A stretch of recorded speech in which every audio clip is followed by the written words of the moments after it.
എല്ലാവർക്കും ഒരുപോലെ ഇഷ്ടപ്പെടുന്ന രീതിയിൽ വളരെ സോഫ്റ്റായിട്ടും ടേസ്റ്റായിട്ടും എങ്ങനെ ഉപ്പുമാവ് തയ്യാറാക്കിയെടുക്കാം എന്നാണ് നമ്മൾ നോക്കുന്നത്. നമുക്ക് വീട്ടിലോട്ട് പോകാം. This is Dhanya Soni and welcome to our Dhanya's world. ഞാനിവിടെ 2 ഗ്ലാസ് റവ എടുത്ത് വെച്ചിട്ടുണ്ട്. ഈ റവ റോസ്റ്റഡ് അല്ല, അപ്പോൾ നമുക്കൊന്ന് റോസ്റ്റ് ചെയ്തെടുക്കണം. ഞാനിവിടെ ഒരു ചട്ടി എടുത്ത് വെച്ചിട്ടുണ്ട്. അതിലോട്ട് നമ്മുടെ 2 ഗ്ലാസ് റവ ഇട്ട് കൊടുക്കുന്നുണ്ട്. 2 ഗ്ലാസ് റവ ഇട്ട് കൊടുത്തിട്ട് ഒരു 2-3 മിനിറ്റ് ഒന്ന് ഫ്രൈ ചെയ്തെടുക്കണം. ഒന്ന് നല്ലപോലെ ചൂടായിട്ടുണ്ടോ എന്ന് നോക്കണം. നമ്മൾ കരിഞ്ഞു പോകാതെ പ്രത്യേകം ശ്രദ്ധിക്കണം. റോസ്റ്റഡ് റവയാണ് വാങ്ങിച്ചിരിക്കുന്നതെങ്കിൽ ഇതുപോലെ ചെയ്യേണ്ട കാര്യമില്ല. ഇതിപ്പോൾ നോൺ റോസ്റ്റഡ് റവയാണ് ഞാൻ എടുത്തിരിക്കുന്നത്. അപ്പോൾ നമ്മുടെ റവ ഇങ്ങനെ തൊട്ട് നോക്കുമ്പോൾ ഒരു തരിപ്പ് പോലെയൊക്കെ ആയിട്ടുണ്ടാവും. മണൽത്തരി പോലെയൊക്കെ ഇങ്ങനെ വന്നിട്ടുണ്ടാവും. നല്ല ചൂടും ഉണ്ടാവും. അപ്പോൾ നമുക്ക് തീ ഓഫാക്കി വേറൊരു പാത്രത്തിലോട്ട് മാറ്റി കൊടുക്കാം. ഇനി അതേ ചട്ടിയിൽ തന്നെ ഞാൻ കുറച്ച് വെളിച്ചെണ്ണ ഒഴിച്ച് കൊടുക്കുന്നുണ്ട്. ഒരു ടേബിൾ സ്പൂണോളം വെളിച്ചെണ്ണ ഒഴിച്ച് കൊടുത്തിട്ടുണ്ട്. അതിലേക്ക് ഒരു 2 ടീസ്പൂണോളം കടുക് ഇട്ട് കൊടുത്തിട്ടുണ്ട്. കടുക് നല്ലപോലെ പൊട്ടി വരുമ്പോൾ ഒരു മീഡിയം സവാള നീളത്തിലരിഞ്ഞത്, 2 പച്ചമുളക്, കുറച്ച് കറിവേപ്പില, വേണമെങ്കിൽ കുറച്ച് ക്യാരറ്റും അതുപോലെ കാഷ്നട്ടും കിസ്മിസും കൂടി ചേർത്ത് കൊടുക്കാം.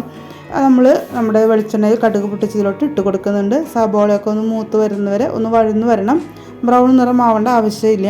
അപ്പോൾ ഒന്ന് വഴന്ന് വരുമ്പോൾ നമുക്കതിലോട്ട് ആവശ്യത്തിനുള്ള വെള്ളം ഒഴിച്ച് കൊടുക്കാം. ഇപ്പോൾ സവാളയൊക്കെ ഏകദേശം വഴന്ന് വന്നിട്ടുണ്ട്. 2 ഗ്ലാസ് റവയ്ക്ക് 2.25 ഗ്ലാസ് വെള്ളമാണ് ചേർത്ത് കൊടുക്കുന്നത്. ഇതിലോട്ട് ഒരു 3/4 ടീസ്പൂണോളം ഉപ്പ് ഇട്ട് കൊടുത്തിട്ടുണ്ട്. ഉപ്പ് ഒരു 1/2 ടീസ്പൂൺ ഇട്ട് കൊടുക്കുക. ടേസ്റ്റ് ചെയ്ത് നോക്കുക. കുറവുണ്ടെങ്കിൽ കുറച്ചും കൂടി ചേർത്ത് കൊടുക്കാം. വെള്ളം നല്ലപോലെ വെട്ടി തിളച്ച് വരുമ്പോൾ നമ്മൾ വറുത്ത് വെച്ചിരിക്കുന്നത് നമ്മുടെ റവ അതിലോട്ട് ഇട്ട് കൊടുക്കാം.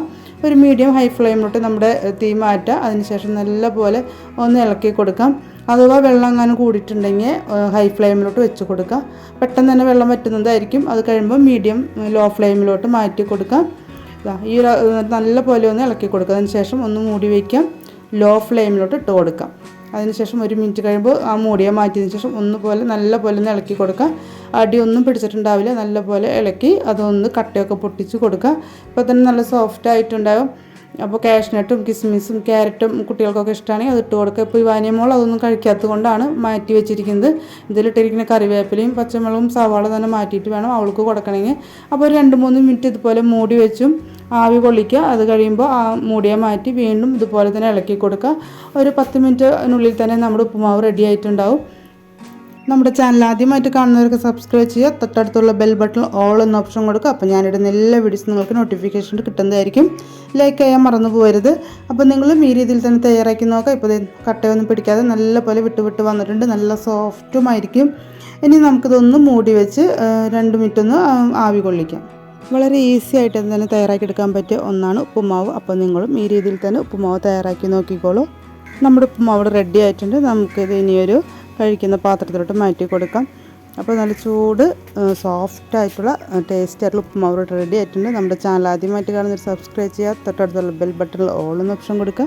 അപ്പോൾ ഞാനിടുന്ന എല്ലാ വീഡിയോസും നിങ്ങൾക്ക് നോട്ടിഫിക്കേഷനായിട്ട് കിട്ടുന്നതായിരിക്കും. ഇതുവരെ വീഡിയോ കണ്ട് സപ്പോർട്ട് ചെയ്ത് എല്ലാവർക്കും ഒരുപാട് താങ്ക് യു.